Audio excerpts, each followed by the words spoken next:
Célébration ce samedi 11 novembre de la 10e édition de la Journée nationale des légitimités traditionnelles. La place et le rôle des légitimités traditionnelles dans la prévention et le règlement des conflits sont au cœur des échanges. Un rendez-vous annuel qui s'inscrit dans le processus de refondation de notre pays. Dans cette édition, nous parlerons également de Mali Mode Show, une rencontre culturelle au cours de laquelle les acteurs du secteur de la mode africaine entendent booster la carrière des jeunes stylistes, créateurs et pousser d'autres à entreprendre dans ce domaine afin de développer ce secteur au Mali. Vous êtes sur ORTM 1 et vous avez fait le bon choix pour vous informer. Bonjour à tous et bienvenue dans ce rendez-vous d'information de la mi-journée. Toutes nos excuses pour ce retard dû au match de football.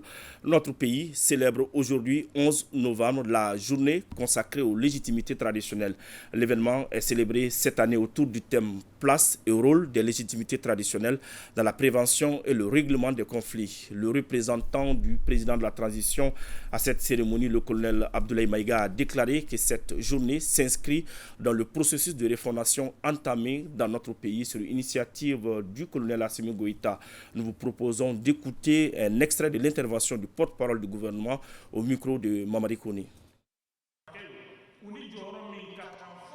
Le 11 novembre 2021, le président de la transition, chef de l'État, son Excellence le colonel Assimi Goïta, a pris l'engagement solennel de consacrer une journée à la célébration des légitimités traditionnelles en reconnaissance de leur rôle éminemment important dans la construction de la nation malienne. Aujourd'hui, nous célébrons, selon un processus de reconnaissance et de valorisation, disons de réhabilitation de ces personnalités qui ont toujours dignement incarné l'autorité de l'État par le verbe, nos us et coutumes et par nos traditions de gestion de la cité. La célébration de cette journée me donne l'occasion de leur rendre un vibrant hommage à cette grande fête dédiée aux institutions traditionnelles. Pour la deuxième fois, la nation malienne célèbre officiellement, avec tout l'éclat qu'elle mérite, la Journée nationale des légitimités traditionnelles, aujourd'hui 11 novembre 2023. Cette journée, nous l'avons souhaitée afin de conférer une reconnaissance véritable au rôle important qu'ont joué et que continuent de jouer les institutions traditionnelles du Mali, en particulier les légitimités traditionnelles. La valorisation du rôle de ces légitimités est une recommandation, nous le savons, des Assises nationales de la refondation. Aussi, la Constitution du 22 juillet 2023 réaffirme en son article 179 les grandes fonctions qu'exercent les légitimités traditionnelles avec noblesse, sagacité et dignité. Elles sont gardiennes des valeurs de la société et contribuent de ce fait, je cite, au renforcement du vivre ensemble, de la cohésion sociale, à la prévention et à la gestion des conflits. Fin de citation. Honorables légitimités traditionnelles, vous êtes les dépositaires des pratiques et traditions culturelles dont les manifestations permettent de cristalliser l'importance du passé et des traditions et de renforcer les liens sociaux. Cet héritage ancestral constitue une véritable arme séculaire de prévention et de règlement des conflits intra- et intercommunautaires. Vous êtes maintes fois mis à profit dans la recherche de solutions aux différentes crises nationales et internationales qui chaque jour font des victimes. La deuxième édition du Salon international de la santé Kenya Expo 2023 prend fin aujourd'hui. Il a regroupé les acteurs nationaux et internationaux de la santé. L'objectif de cet espace de rencontre, d'échange, de formation, d'information et d'innovation thérapeutique et technologique de 3 jours est de renforcer le potentiel médico-pharmaceutique du Mali. Plus de détails sur cette rencontre avec Maïmouna Guindo. Pour la deuxième édition du Salon international de la santé, un rendez-vous privilégié par les acteurs de la santé en Afrique. Le but de cette rencontre est de discuter des problèmes communs, des problèmes divergents, afin de trouver les solutions en adéquation avec le système de santé malien. Nous voudrons créer ces cadres d'échange entre les institutions financières d'abord, les banques, les sociétés d'investissement, pour qu'ils puissent prendre attache, en tout cas avec tout ce qu'il y a comme acteurs de santé, pour pouvoir dans le futur faciliter l'investissement dans le domaine de la santé. Kenea Expo est le seul événement qui regroupe tous les acteurs de la santé des secteurs publics et privés, niveau national, continental et international. La première édition a enregistré plus de 3000 visiteurs en 2022, une opportunité de créer un réseau international solide. La direction régionale de la santé de Gao a initié un atelier de restitution des résultats du 3e passage 2023 de la campagne de vaccination contre le Covid-19 dans la région. Il a permis aux acteurs impliqués dans la mise en œuvre de la campagne d'échanger sur les résultats obtenus et de souligner les difficultés rencontrées durant les 10 jours de la campagne, nous dit Sambari Aïdara.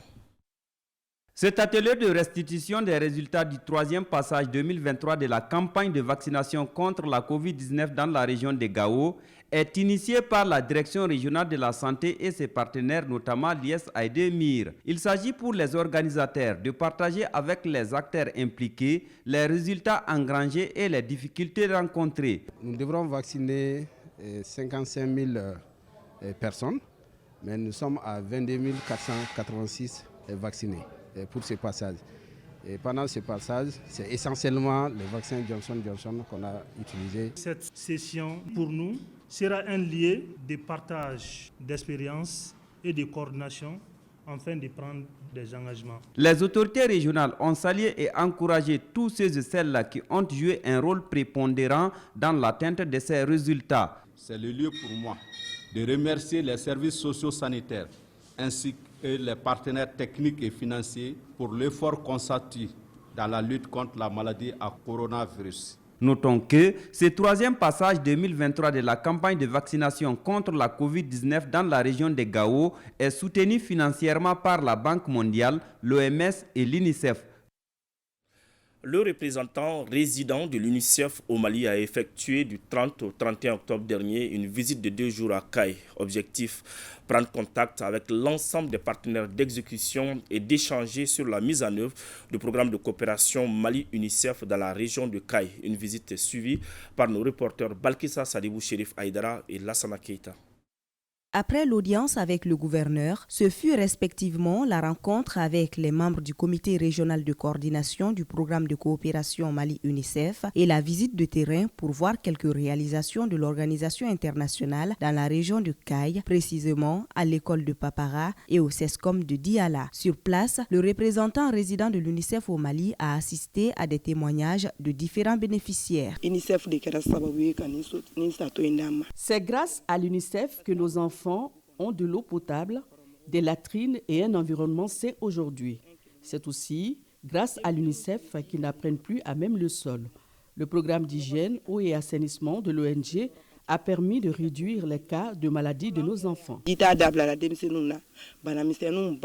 Avec l'arrivée de l'UNICEF, la fréquentation du CESCOM a augmenté. Vaccination, CPN, accouchement, consultation, tout. J'ai visité l'école primaire de Papara. Ce qui m'a frappé là-bas, c'est la propreté. Le partenariat entre la communauté, l'académie d'éducation, l'UNICEF. J'ai vu des enfants aussi avec beaucoup d'énergie. Et c'est la même chose ici au CESCOM de Diala. Mais il y a beaucoup de défis en termes de logistique, en termes de formation requise, en termes de réalisation. Nous continuerons toujours ce travail. L'étape de Kayes intervient après celle de Sikasso, Mopti, Tombouctou et Menaka. Restons à l'intérieur du pays. Lancement jeudi dernier à Kita des activités de Week-end 70. Cette campagne de dépistage des cancers du sein et du col de l'utérus est une initiative du ministère de la Santé et du Développement social en partenariat avec Orange Mali et l'association Nyataka. Le point, c'est avec Mamadi Alioubari. Cette cérémonie marque le lancement officiel des activités de Week-end 70 à Kita. L'objectif de cette campagne est de contribuer à réduire la morbidité et la mortalité liée au cancer du col de l'utérus et du sein en milieu rural. Elle est une initiative du ministère de la Santé et du Développement social en partenariat avec Orange Mali et l'association Nyata. Le choix de Kita n'est pas fortuit. Le taux de couverture de la population cible en dépistage est inférieur à bien entendu 5%. Et la conséquence de ces insuffisances est que chaque année, plus de 2000 cas de cancer du col de l'utérus sont recensés au Mali et 1700 meurent chaque année. Et entre 2016 et 2022, avec 563 911 femmes dépistées contre le cancer de l'utérus. Le résultat a été fructueux. Vu ce résultat satisfaisant, l'Amicale des femmes d'Orange Mali, en partenariat avec le ministère de la Santé et du Développement social, a décidé de délocaliser le programme Week-end 70 à Kita. Au Mali, il est le premier rang des cancers féminins avec une fréquence de 26,6% et une incidence de 49,3 pour 100 000 habitants. Je suis confiant que la mise en œuvre de ce programme sera couronnée de succès et va donner des résultats qui seront profitables à l'ensemble de la région et par extension du pays dans le but de sauver la vie de la femme malienne, véritable moteur du développement. Cette campagne de dépistage des cancers du sein et du col de l'utérus à Kita, dénommée Week-end 70, a été l'occasion de convaincre les femmes à fréquenter les centres de santé pour le dépistage. Les acteurs et actrices de lutte ont également bénéficié des attestations de reconnaissance. Retour dans la Cité des Rails, la direction régionale du développement social et de l'économie solidaire a fait une donation de vivres aux couches les plus vulnérables. C'est dans le cadre des activités de la 28e édition du mois de la solidarité et de la lutte contre l'exclusion. Kabadjara. Cette 28e édition du mois de la solidarité et de la lutte contre l'exclusion sociale dans la région des Cayes, qui a pris fin ce jeudi 9 novembre 2023 dans la Cité des Rails, a permis de réaliser des gestes de solidarité, à savoir dans le cadre des œuvres sociales du président de la transition, l'inauguration d'infrastructures scolaires à Baboroto dans la commune de Baflabé, des remises de vivres et de fournitures scolaires à 100 enfants orphelins et 100 veuves de porteurs d'uniformes. Des visites ont été rendues à des personnes âgées, des appuis et des conférences ont été faits. Et pour le parrainage de ce mois, le choix a été porté sur Boubacar Doucouré, PDG de Douk Metal, vice-président du patronat des Cayes. Je suis content d'être parmi les bénéficiaires parce que c'est un fonds que j'ai fortement besoin en tant qu'entrepreneur en aviculture. Donc on sollicite beaucoup des aides à travers tout ceci pour améliorer les compétences, en même temps nos structures. Les personnes âgées et les personnes en situation difficile méritent une attention particulière et une assistance partout où elles se trouvent pour bénéficier du service demandé. J'ai accepté avec beaucoup de joie le parrainage de cette 28e édition. En réitérant sa gratitude à l'endroit de tous ceux qui, de près ou de loin, ont contribué à la réussite de ce mois spécial, le chef de l'exécutif régional a lancé un appel. Pour la pérennisation de notre politique nationale de solidarité, je lance un appel aux personnes de bonne volonté de la région afin qu'ils multiplient ces actions pour donner à la solidarité tout son sens. Des remises de motos, de vivres, de kits de dignité et de 2 chèques d'une valeur de 4 millions aux couches les plus vulnérables de la région ont constitué les temps forts de cette 28e édition du mois de la solidarité et de la lutte contre l'exclusion sociale à Cayes. Toujours sur le même registre, en 3e région, remise de kits alimentaires à plus de 520 ménages et d'une ambulance médicalisée au CCRF de Sikasso. Près de 260 personnes âgées consultées en ophtalmologie, dont 50 opérées de la cataracte, des sessions de formation en transformation agroalimentaire et un don de forage. Voilà en gros le bilan des activités du mois de la solidarité et de la lutte contre l'exclusion. L'objectif de cette 28e édition était de garantir la cohésion sociale en faisant de la solidarité le socle de l'ensemble des politiques économiques et sociales et un puissant vecteur de lutte contre la pauvreté. Des détails avec Moussokoro Sérémé et Amadou Dolo. C'est la remise de 500 kits scolaires aux orphelins des veuves des militaires et ceux des démunis qui marquent les activités de clôture de l'édition 2023 du mois de la solidarité et de la lutte contre l'exclusion à Sikasso. Un geste de l'association Setan Djigi pour permettre à ces enfants de poursuivre leur cursus scolaire. Nous croyons fortement que chaque enfant doit avoir les mêmes chances de réussir à l'école, peu importe leur situation familiale ou économique. Et le cadre est tout indiqué pour faire le point des différentes actions d'entraide et de partage dont la population de Sikasso a fait montre durant ce mois. La visite aux 2 personnes les plus âgées avec remise d'enveloppes, de savon, de couverture de nattes, remise à plus de 520 ménages défavorisés des kits alimentaires, soins et consultations gratuites en ophtalmologie au profit de 260 personnes âgées, dont 50 personnes, hommes et femmes, ont été opérées de la cataracte. Engageons-nous à œuvrer sans relâche pour un Sikasso où chaque individu trouve sa place, où la diversité est célébrée et où personne n'est laissé pour compte.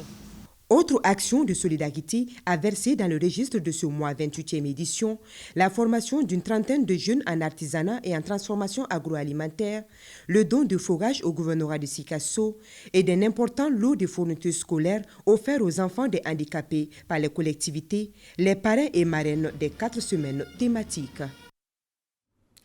Sur un tout autre plan, la 3e édition du Festival international Songoï Ghana-Mali a tenu sa promesse de solidarité et de cohésion sociale. Ils sont venus des pays d'Afrique, d'Europe et d'Amérique pour cette rencontre du donner et de recevoir. Les ressortissants du Mali ont répondu à l'appel et ont rendu toute la grâce aux autorités de la transition, nous dit Abdelkarim Kaba dans ce commentaire suivant. Ils sont plus de 4000 festivaliers à prendre part à cette rencontre. Les échanges ont porté sur la situation du pays et le travail honorable que les autorités de la transition sont en train de faire pour la souveraineté de notre pays. Ces festivals visent à resserrer l'amitié entre tous les ressortissants du Mali et du Ghana. Il s'agit aussi de valoriser les potentialités économiques et sociales des Maliens résidant au Ghana. Le festival a regroupé les chefs coutumiers, le Haut Conseil des Maliens de Téma, les consuls du Mali au Togo et au Ghana. Nous sommes liés par le sang, donc il faut toujours privilégier le dialogue dans la résolution de nos problèmes pour le bien-être de nos populations. Nous demandons aux participants, à tous ceux qui ont effectué le déplacement, de bien se comporter et ressourcer l'image du Mali dans l'honneur et dans la dignité, afin que ces festivités soient mémorables et appréciées de tous. Plusieurs artistes sont venus du Mali et surtout la musique traditionnelle Songoï ont agrémenté le festival. Des attestations de participation ont été délivrées à plusieurs festivaliers. Les organisateurs de Mali Mode Show ont initié un cadre d'échange et de partage d'expériences avec certains acteurs clés de la mode africaine et internationale. La rencontre visait non seulement à faire un réseautage entre professionnels du secteur de la mode, mais également à impulser et à pousser les jeunes stylistes, créateurs entre autres, à l'entrepreneuriat afin de booster ce secteur au Mali. Bokari Koulibaly pour le compte rendu. Sensibiliser pour inciter les jeunes créateurs, stylistes, mannequins et autres acteurs de la mode à entreprendre, tel est l'objectif de ce panel animé par des professionnels de la mode africaine et étrangère. Un cadre d'échange et de partage d'idées initié par le Mali Mode Show sur le thème Oser l'audace. Le panel, c'est également un moment d'inspiration que nous avons voulu initier au profit des jeunes créateurs de la mode pour qu'ils puissent aussi apprendre des aînés, apprendre des personnes plus expérimentées dans le but de pouvoir se parfaire. Je pense que tout est déjà là et cette jeunesse malienne est en train, comme son gouvernement, est en train d'évoluer, faire de belles choses et d'évoluer vers une espèce de souveraineté, notamment la culturelle. Pendant près de 2 heures, les panélistes ont tenu en haleine le public à travers des conseils et initiatives innovantes en vue de porter la mode africaine au firmament de la mode mondiale. La mode malienne aussi tend à s'élargir. Il faut qu'on comprenne que nos produits locaux doivent être mis en valeur. Le Mali Mode Show est une semaine artistique et culturelle dédiée à la mode malienne. Elle s'étend jusqu'au 12 novembre avec des activités telles que des défilés, des ventes, des moments d'échange, entre autres. C'est la fin de cette édition. Merci de l'avoir suivi. Bonne suite de programme sur ORTM 1.